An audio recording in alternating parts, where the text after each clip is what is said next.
everyone, welcome to Meet Menaca Celebrating You talk show. We go live every Saturday at 3 p.m. London time. Good morning, good afternoon, good evening, wherever you are in the world. So lovely to join you on this day to speak about how to overcome stigma of mental health. We have a panel of speakers for today. The first expert is Dr. Anton Kanagasapai. He's a consultant psychiatrist for adults in the United Kingdom. He's retired recently. He has 25 years of experience as a consultant in the NHS.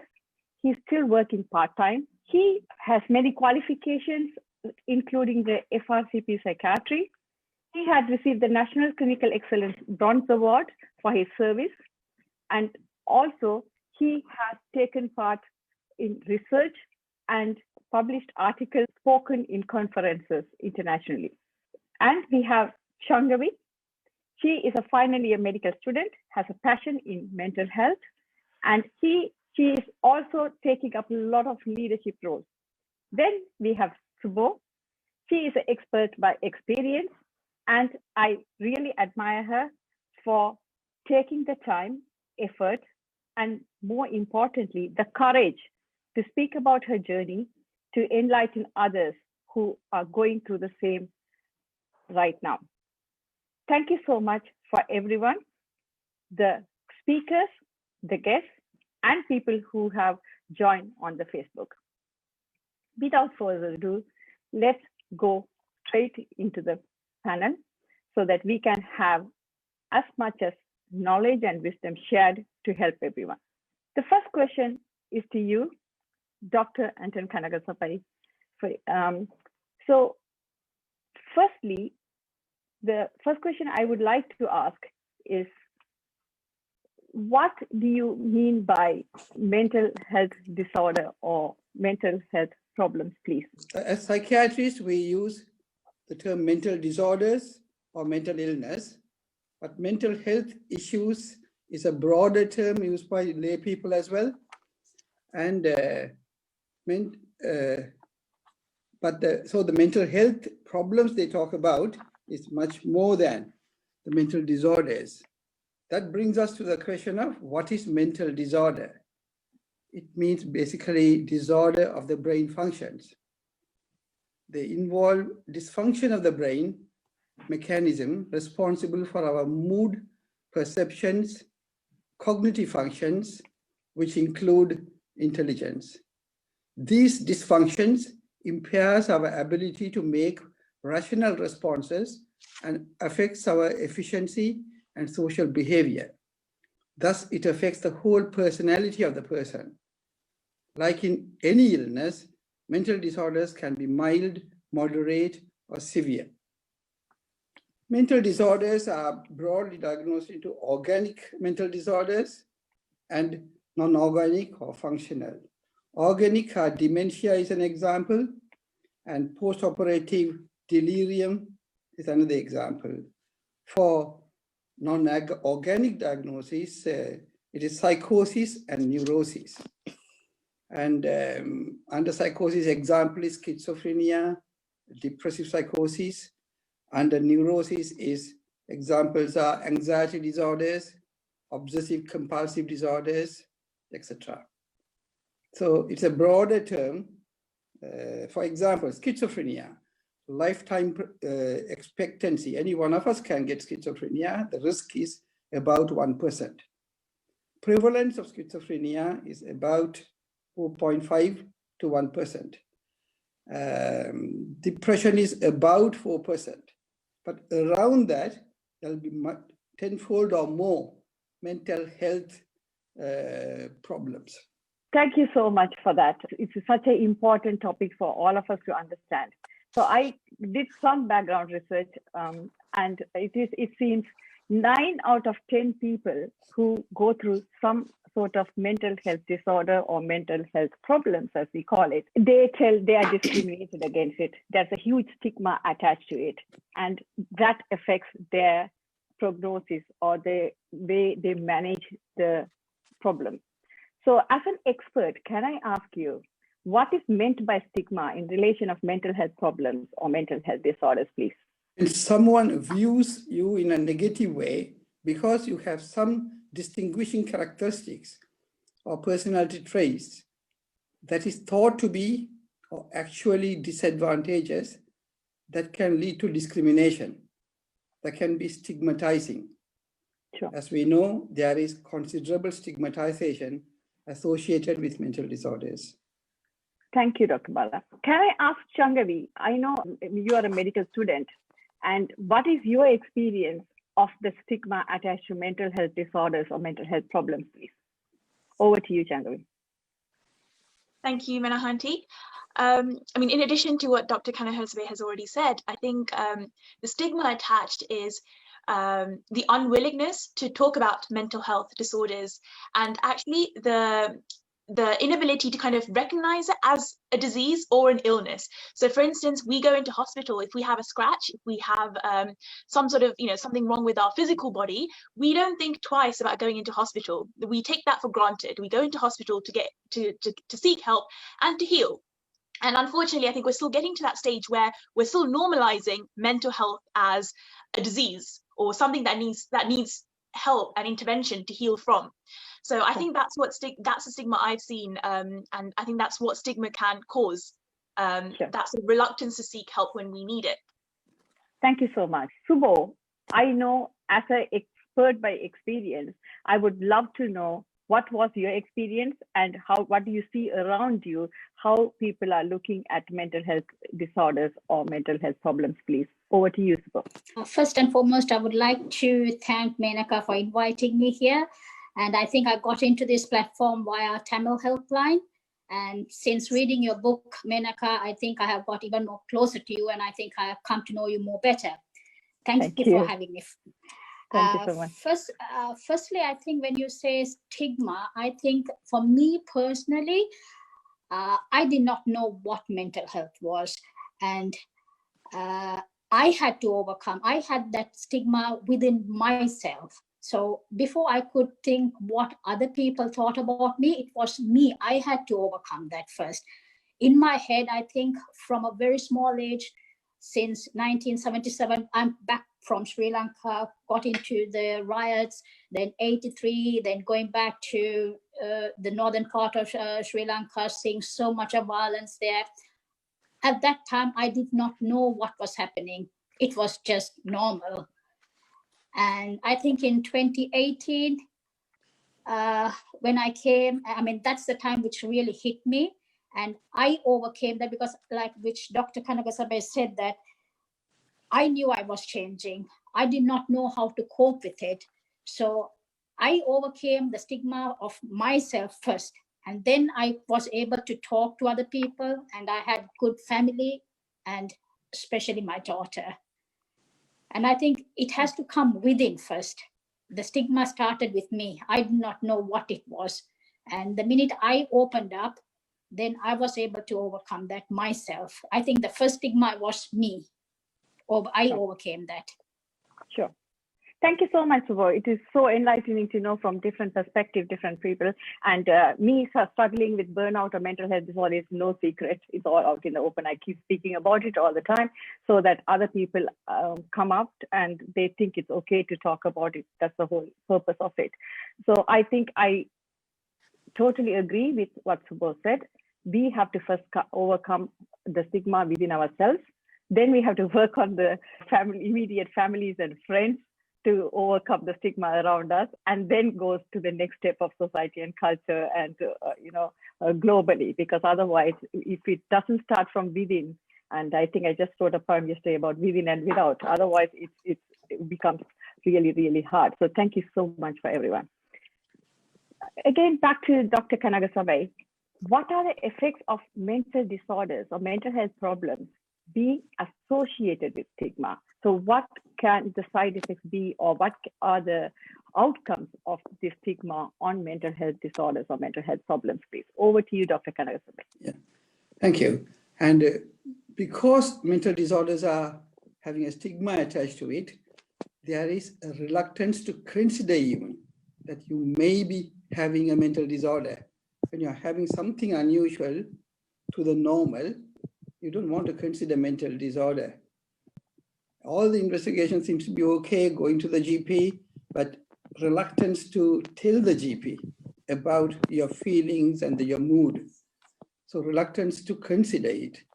Then reluctance or delay in seeking help from the doctors and therapists around in the community. After that stage, reluctance or resistance to accept treatment and therapies. I can do it myself. I don't want to take any therapies. I am not mad. So severe reluctance, not only from the individual, sometimes from the family as well. They don't want their son or daughter, husband or wife to be branded with mental illness. So reluctance from maybe from the whole family. These are the effects of a stigma being attached to mental disorder. Thank you so much. Changavi, do you want to have any say on that, please? So I absolutely agree with what Dr. Kanahasabe has said. I think, like you said, because we treat it as something, I mean, I think in our communities especially, we somewhat turn a blind eye to mental health, and we almost take it for granted. We assume everyone's mental health is good. So when something goes wrong, we feel like there's something wrong in seeking help when it comes to that. And I think that obviously leads to the delay in seeking help, getting treated. And part of the stigma is, like Dr. Kanahasabe has said, is acknowledging the fact that mental health is an entity on its own. And you need to take care of it just as much as you need to take care of your physical health. Like, you'd go to the gym to take care of your physical health, you would need to do the same for your mental health. So yes. Sure, thank you. Any thoughts on about it, Subho, please? Yes, for me personally, like I said, it was, for me, I knew I was this bubbly person who was always there for my children, for my husband, for my colleagues. I was declining. I was not myself, and it was so exhausting to pretend to be what I was not. I was smiling, I was doing everything, but deep down I was hurting. And I felt it was not me. But thankfully my daughter, she picked it up. And I thought I was this strong woman, and I felt a little bit ashamed of myself that I'm there for everybody, and I didn't want to let my guard down that I'm this person, everybody comes, and how can I go for help? And this ate inside me. It really ate me, and I just hated myself. I used to go to work, come, sleep, did not have the physical strength because I was keeping this act up on. I was trying to act happy, go do this, do that, but I was completely exhausted. And it was the people around me, because I had a good husband, a good children, good friends, good colleagues. And it slowly, I was able to come out of it. And I got a fantastic doctor. And with the help of the people around me, because I could not see how much it was affecting them as well. At one point, I could not get up from bed. And so I think exactly like what doctor said, that it was the decline in me. I could see that, and the people around me could see that. And I thought, no, I had to get help. And my daughter gave me a good kick at the... sorry. Thank you. Thank you, Subho.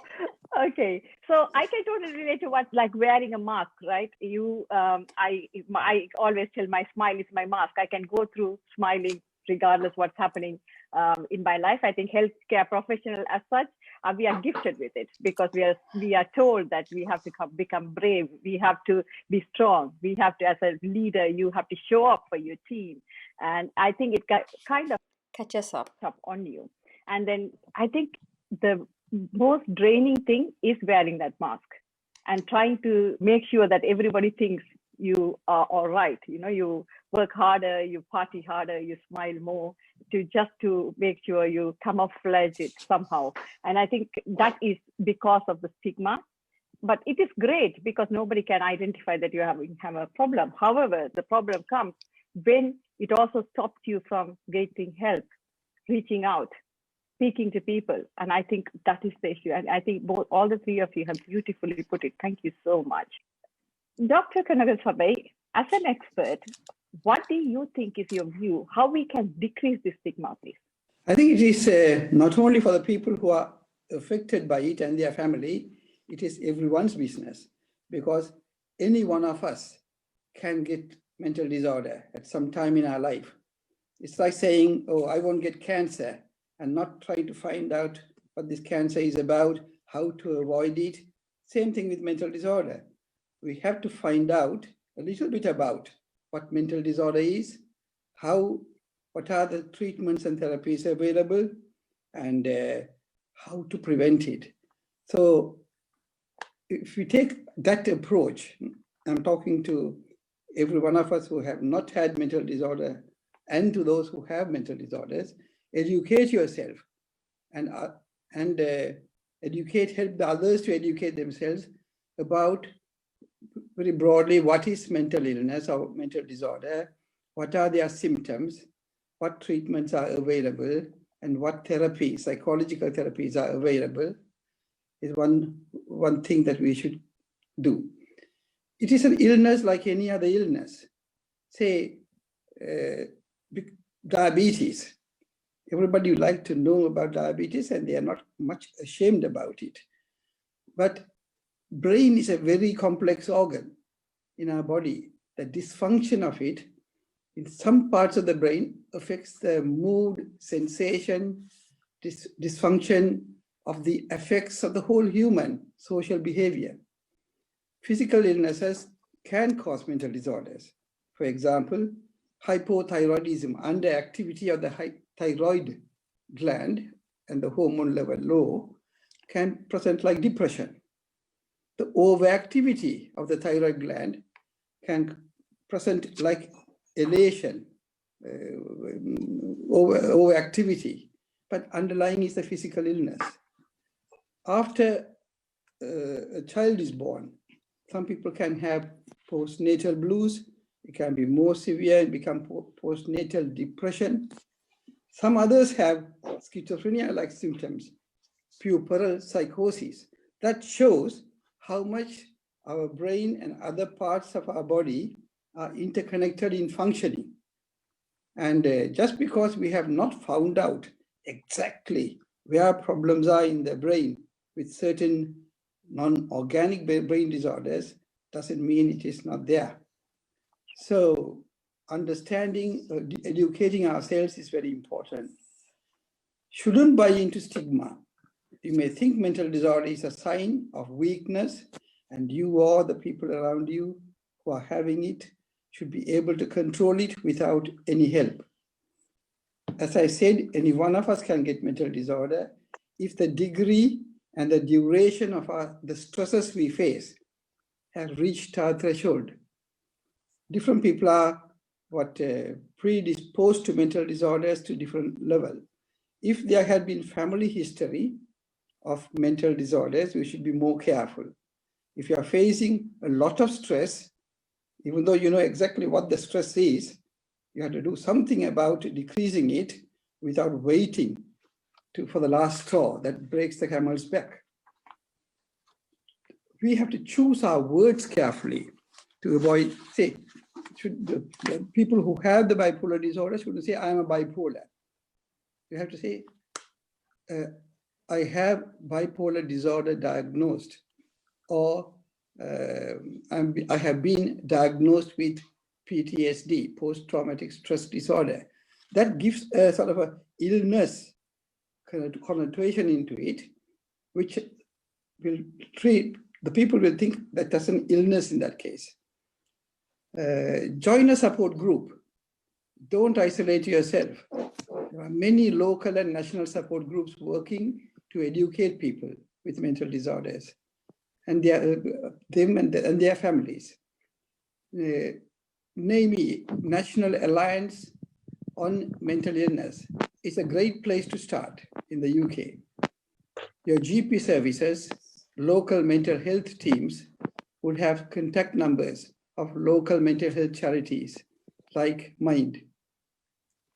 Choose empowerment to overcome. If you are struggling, before honor and own it. Be open and honest. Be honest with people who are trying to help you. Be family members or GP practice professionals Because unless you come out and say how you are feeling and what the problems are, mental disorders are difficult to diagnose. Because you don't diagnose with an investigation. The symptoms have to be told openly to the people who are trying to help you. For those who have not got affected by mental disorders, yeah, they have to learn a bit more, because it may be me or my kith and kin tomorrow. So that is important. So these sort of ways we are able to, don't wait till it comes. You have to, if somebody else talk in a degradatory or discriminatory way, respectfully try to sort of help them to understand it in a more civilized way. Thank you so much. Let me put the question to the young generation. Changavi, what do you think we should do to reduce the stigma? Thank you, Menahanti. That's a really, really important question. I think I saw a comment on here as well. Stigma. I mean, when we live in a community, when we live in a group, where undoubtedly we're bound to have some sort of a stigma. But I think change starts with us. Change starts with the way we deal with stigma ourselves. And I think absolutely, if you know, on an individual level, if you feel like you have a mental health illness, then absolutely seek help. Don't isolate yourself. Everything that Dr. Kanahasve has already said. But I think even if you don't struggle with mental health illness, there's a lot we can do to break down that stigma for the community. So people who are experiencing mental health issues at the moment feel more open and more approached, more sort of listened to. So they can voice their own opinions. And I think simple things like, for instance, checking up on them and saying, how are you? And then, you know, we're used to saying, oh, I'm fine, how are you?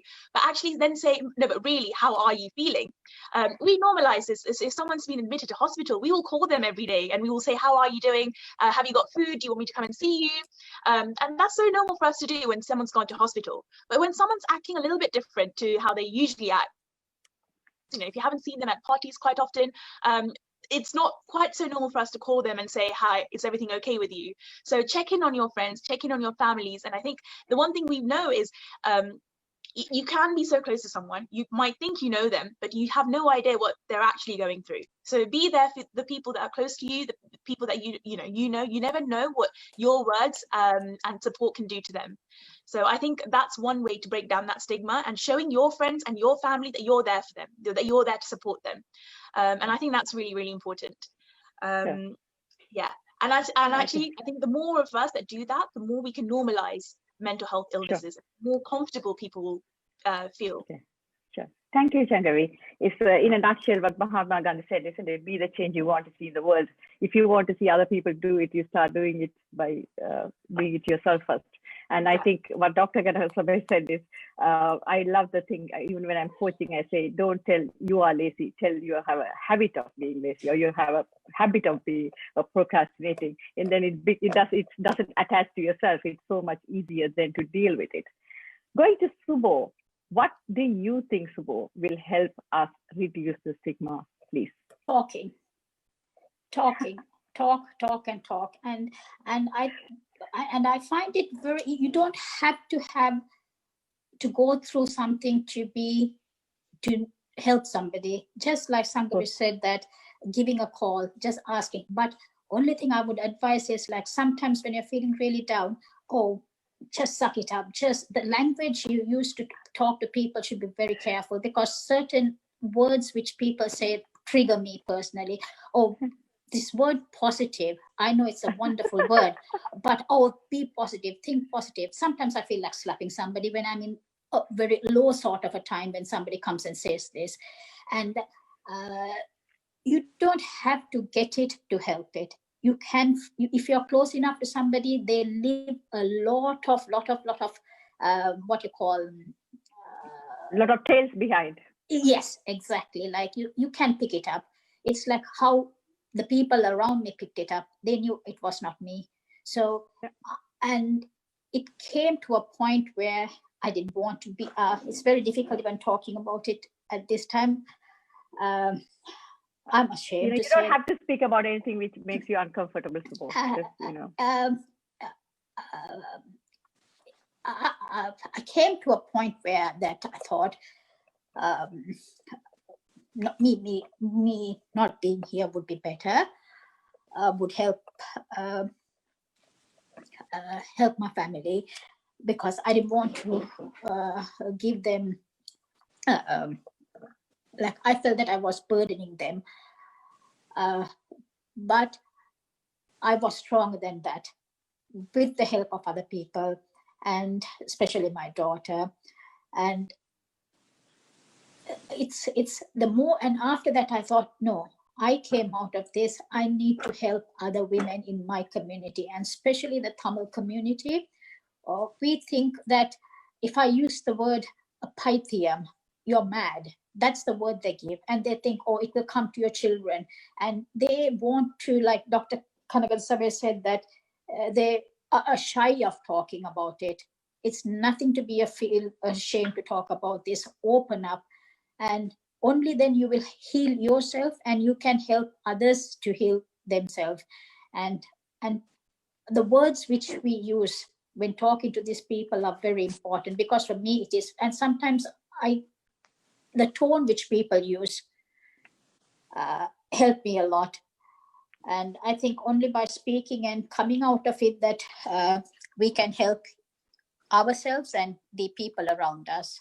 Sure. I'm so sorry.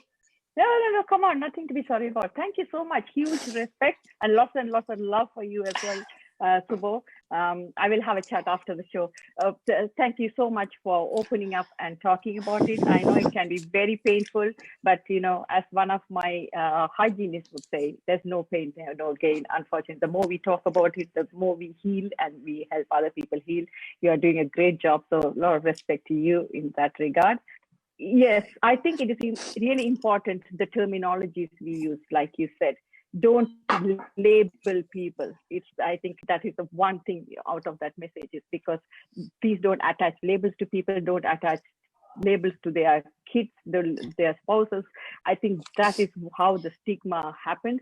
So drop the labels and call it as it is.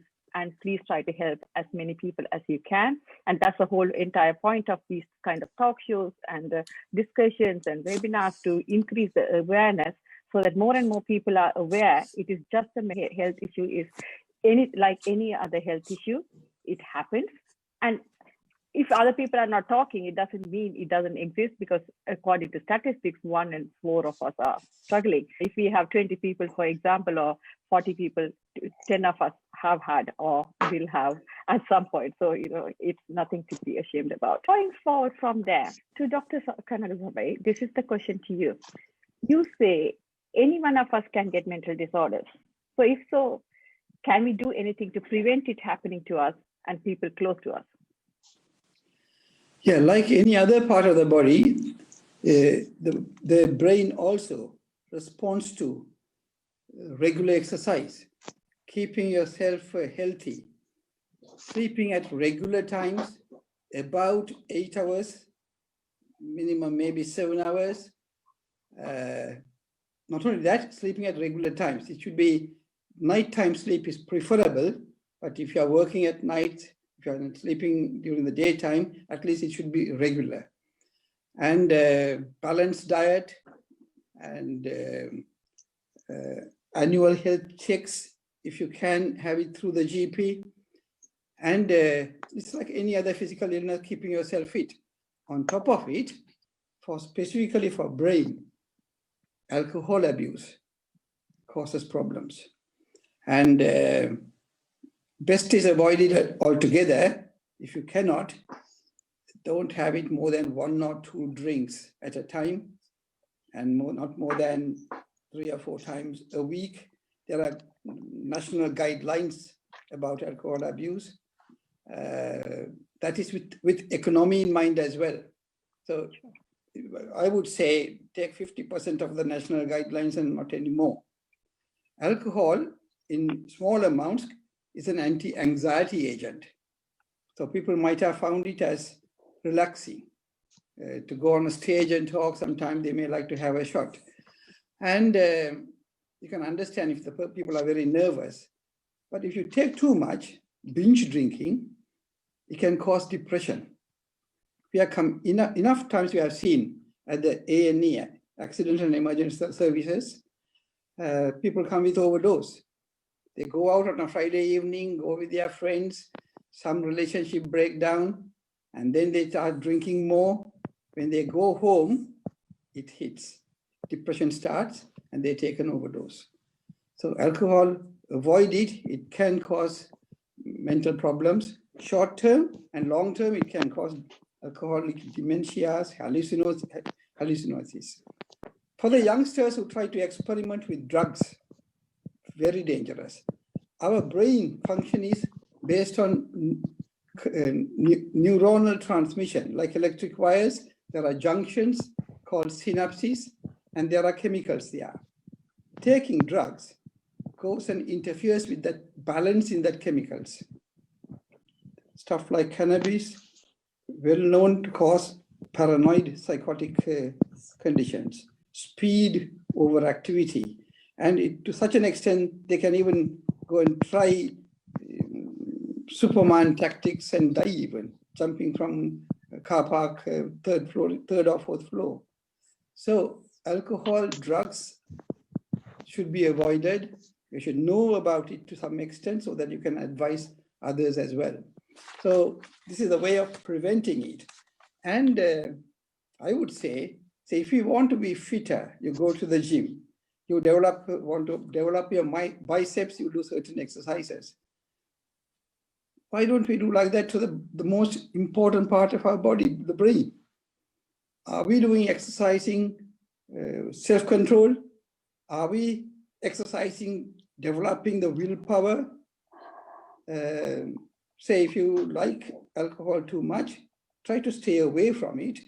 If you cannot, exercise your self-control and willpower.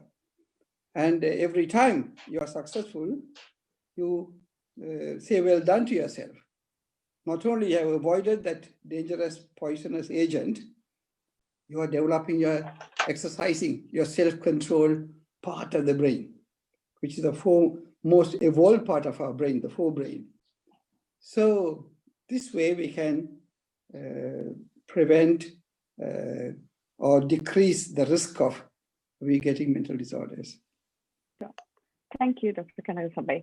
So if we or people close to us succumb to it, given that it's very common and you share the same view on that, so what can we do to minimize it or to manage it as soon as possible or at the earliest place? Yes, once you think you have mental disorders, best is talk to people close to you. And if it is, well, asked for help and you have gone for help, if therapies are offered for mild forms of mental disorders, usually it is the talking therapies. Every GP surgery or majority of the GP surgeries nowadays have in UK IAPT services. So immediate access to psychological therapies. It's manned by mainly psychology degree holders with counseling training. So that might be a starting point. If they think it is more than that they could offer, they will refer through the GP to the secondary mental health services. And at any stage, if talking therapies are not sufficient, and if medication is offered, read about it, ask questions from the doctor who is prescribing, but don't stay away from medication. Yeah, well-tested medication. It's not, lots of clinical trials happen, and during these days, you would have heard about these vaccines, how much rigorously they test, clinical trials are done, then there are bodies to approve it or not. And if it had been, the medication had been there for, some of them are available from 1950s and 60s. Billions of people have taken it. We know a lot about the side effects and the therapeutic effects. And if it is a secondary healthcare service, the psychiatrists there, they have wealth of information and clinical experience. They like to do good to you. It doesn't pay to them to do wrong things towards you. Therefore, work with them and accept the medication if necessary. Sure. It's only prescribed as a last resort. Sure. Thank you so much, Dr. Khanna. So going from there, can I ask you, if we are lucky to recover from it, what can we do to prevent us from having a relapse? Or how can we, if we know someone who could relapse, how can we help them? Yeah, basically, you have to continue the therapies and the treatments offered till the therapist or the doctor providing the medication says you can stop it. And you can read about it also. How long should you take the medication, and go and discuss that with the doctor. And it's not like an antibiotic, this medication now. In antibiotics, if you have pneumonia, chest infection, you take the antibiotics and you get better. After that, you don't have to take antibiotics. But this is neuro dysregulation. Therefore, you have to continue to take it till that dysregulation gets regularized and stabilized. So the rule of the thumb is we work on, if somebody had got better from schizophrenia, at least for a year or so, after getting better, they have to continue. And in discussion with the doctor, you can try to reduce the dosage and, if possible, stop. Sure. But you have to, if you are stopping, it should be in agreement with the doctor prescribing, and watch out early symptoms. So these are the things that we should do. Yeah. Thank you so much, Dr. Khanna. Can I ask Changavi, just to point out a few things, what do you think we can do to manage the mental health disorders or mental health problems, please? I think we've already heard from the expert, but I think from my experience and from the experience of the people I've spoken to, I think the best thing you can do is to talk to people. If you have a good supportive network, then that's amazing. You're blessed. But if not, you can seek therapy. And I think the best way to do that is to go to your GP, tell them exactly how you're feeling, be honest about your feelings. That's what your GP is there for. Tell them exactly how you're feeling, and they'll be able to direct you in the right way. And I think usually it starts off with therapy. And again, therapy is talking to someone about how you're feeling and analyzing your thought process, isn't it? So Sure. I think that's the best way to manage your mental health issues. Thank you so much, Changavi. Subho, I just wanted to give you some time to recover. And can you please tell how did you manage it, or what helped you, and what can help other people manage mental health issues or mental health problems, please? For me personally, like one of the darkest time, I didn't want to be at home. I just wanted to be on myself. So I started going out, going for a walk. The walk became a jog became a run, and I became obsessed with running. And I had very bad COVID. I never thought I would recover here. Or in March, April, I had COVID. I'm lucky to be alive. I thought I was on my deathbed. And I put that down to my running. It might not be scientific, but for me personally, I think my running have saved my life. And I have inspired a lot of other people to take up running and exercising. And for me, that has given me, physically, I am better. Mentally, I feel good. And by helping people to take up exercising and running or jogging or walking, which has helped me a lot. And after recovering from COVID, I completed the London Marathon and never ever done 26 miles. I wanted to do it. I did it. And today, personally, coming here was stressing me out. I didn't know what I was going to talk. I thought best thing, put on my running shoes, and I went and I did my first 5K under 28 minutes. This is a personal best for me. So thank you very much, Menaca, for having me today. I broke my own record of 28 minutes of doing a 5K today. But for me personally, jokes apart, running, exercising, which I overcame. And yet I do have a dips. I have good days. I have not very good days. But like Shangavi said, it's the network, the family, the immediate friends you have, and running, exercising, hands down. Sure. For me. Sure. Thank you so much, Subho. You are definitely an inspiration for me when it comes to walking and running. As you can see, physical exercise is not my best forte. That is something I would be perhaps coming to learning from you and taking an inspiration leaf out of your book for sure. Thank you so much for everyone for contributing so transparently, so openly, and a huge thank you for Dr. Kanaga for sharing You're your welcome. expertise very freely, and thank you. For me, mindfulness really helped. I would be lying if I say I do practice mindfulness every day, but I do practice most of the days. And journaling helped me personally. So I think I take to the pen and paper, as most of you who are in the community know, you keep seeing my writing all the time, because that's very therapeutic for me. So that is the 2 tips from my side. And of course, having those, like Jim Rohn says, having those 5 people where you can reach out anytime, any day, to share your problems, celebrate your successes, and have that community support. They say, the true friends can see the tear behind your smile. And I think I definitely have a few, which I am blessed. For everyone who is on the platform, please look at the chat box. And I was supposed to say that in the beginning, which I forgot. Apologies for Kirubai. We do have this community. We are going to be continuing to do webinars. So today, for the first time, since we started this talk show, we have decided to allow the audience to ask the questions and be on live, because I think mental health, as you know, I'm a huge advocate for mental health, and it is an area which I'm really passionate about. So I just want more and more people to be aware and be able to accept for mental health for what it is. So we are going to break our own norm and do that today. So the request to everyone who is on Zoom, either you can come on the video and please feel free to ask the question, or send it anonymously, privately to myself, and I will put the question to the expert. You could either choose an expert of your choice, or I can put it to the panel. The choice is yours. In the meantime, whilst you are preparing those questions and sending it over to Tarini, she would want to say something about a suicide, what she had written.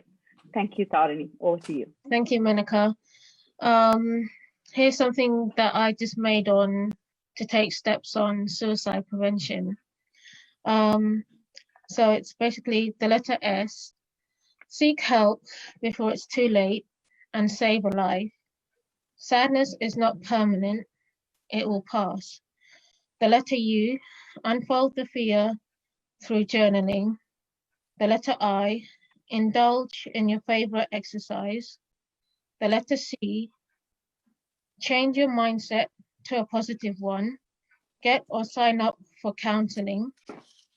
The letter I: inform a trusted family member or friend of your plan, so they can monitor how you are feeling. The letter D: dial a close friend or relative for help, or your GP. The letter E: educate yourself by noting that what triggers you to get to this stage. Thank you so much, Tani. It was lovely. Thank you. Over to Kirubai, to my friend, to give the word of thanks before we go to the questions, please. Thank you, everyone. Thank you for the viewers on Facebook. Thank you for the viewers on this Zoom chat. And most of all, we'd like to thank on behalf of Meet Menaca, we would like to thank our distinguished panels who took their time today to speak, especially Dr. Anthony. We'd like to thank you personally for giving the sciences, the medical know-how to explain this. For me, I think it's a terrible, terrible challenge, but with new modern medicine and with help and support, we can overcome this. Thank you, Doctor. Dear Subbu, you spoke from your heart as usual. You braved society and shared your heart. And well done, Subbu. Well done. Thank you, Subbu. And Changri, our future medical personnel, We thank you for your views as a younger person and to bring this insight to this platform. We like to thank you also, Chandri. Thank you all. Thank you. Thank you once again. Thank you, Kirbe. Thanks, darling, for that lovely word of thanks for everyone. And just before I go into questions, I'm going to just make a couple of announcements. One is Dr. Kanagasamai. I'm thanking him for agreeing to do a webinar for us near future to increase the awareness of mental health and what we can do at the north, because obviously 30 minutes, 40 minutes is nothing. It's such a huge topic, and I'm sure as an expert, he can speak for days about it. I requested and he kindly agreed to it. In the same token, Krish Nath, he's a psychologist, senior psychologist, and he has been there many years, and he has agreed to do another webinar on mindfulness. And also we are going to choose a few people to take the distress calls, and it will be by interviewing and application only, because it is a responsible job. And we will be choosing a few people and training to take those calls, distress calls from people as well. And so, just to make this announcement. And the next speaker next week is, I think he's in the audience already, Dr. Naushad Khan. He is very well known to speak about COVID-19 on many, many platforms. We feel honored and privileged to have him next week as a guest speaker here. Anything to do with COVID-19, he is the man. You can come next week and ask. That is one area I have absolutely no clue on. So I am waiting as much as anyone else to know about what we can do and what is the new norm we are going to enter for the future and how we can manage and COVID-19 vaccination. So that is to do with next week, same time, same place. So let's go to the question. Dr. Kanagasamai, there's a question to you about postnatal depression. If there is no family support, how can we overcome postnatal depression? Question to you, Dr. Kanagasamai. Yeah, first step is recognizing that you may be having postnatal depression, and then you have to seek help. Usual point of contact in the UK is the GP surgery. And it may be the GP himself or herself or the practitioners who are designated for this sort of help. And as I said, there is IAP services, and knowing postnatal depression will go away when the hormonal imbalances in the body goes into the background and the hormones get regularized after the baby is born. So that is a good thing to think about. This will get better. And go from there. Dr. Kanagasamai, the question is, if they don't have family support, what can they do about it? Is there any other service they can approach or what they can do? Yeah, I think even if they don't have family support, there at least in UK, there is a primary healthcare service. That is the first point of contact. Then they will be able to refer you to the right places if they cannot help on their own. And the person telling to themselves, this is treatable, this is due to following my delivery of the baby, with time things will get better, but that alone is not sufficient. You have to get, you have to open yourself to therapies.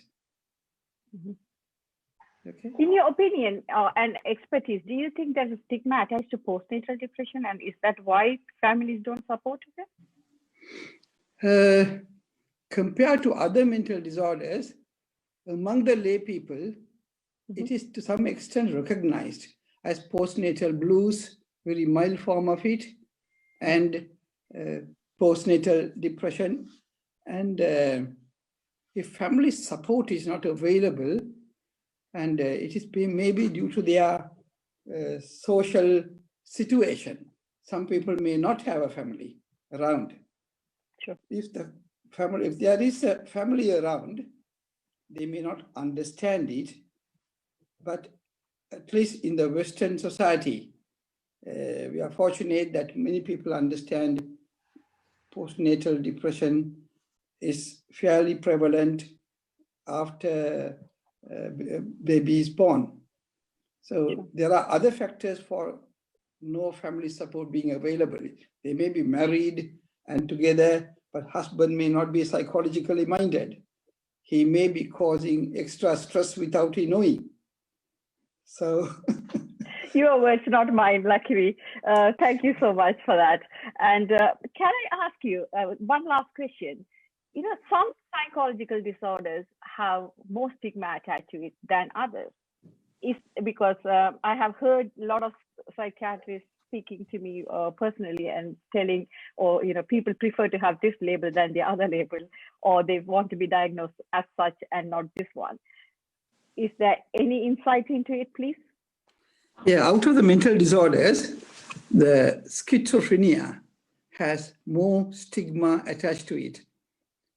Partly it is because it is very abnormal to see the person having schizophrenia and behaving, and in a very abnormal way. And they can see things that are not there, hear things that others are unable to hear, and act on it, saying neighbors are spying on me, or this fellow is against me, I must go do something for him. And the risk to others, and also risk to themselves. So psychotic depression has more stigma attached to it because the psychotic symptoms, when it comes, hearing things, hallucinations and delusions with depression, people know it is more abnormal. Whereas anxiety disorders and phobias, a lot of people have in the general population, phobias to a different extent. All of us can have anxiety at some time or other. So those have maybe less stigma attached to it. But if any of these symptoms, even anxiety symptoms, if it is going to decrease your quality of life, if it is going to cause problems to you or to others, then it becomes more stigmatizing. Sure. Thank you so much, Dr. Kanhasabai, for that insightful answer. Thank you. We are going to cut off from Facebook Live. Here, I call this the after party. So please stay back and ask any questions you want. It will be a bit more informal and you will be able to put the questions straight to the speakers rather than coming through me, or you can still continue to ask the questions through me privately, anonymously, if that's what you prefer. Thank you so much for everyone once again. And thank you for people who joined us on Facebook. Have a good weekend. Until then, stay safe, be happy, and keep smiling.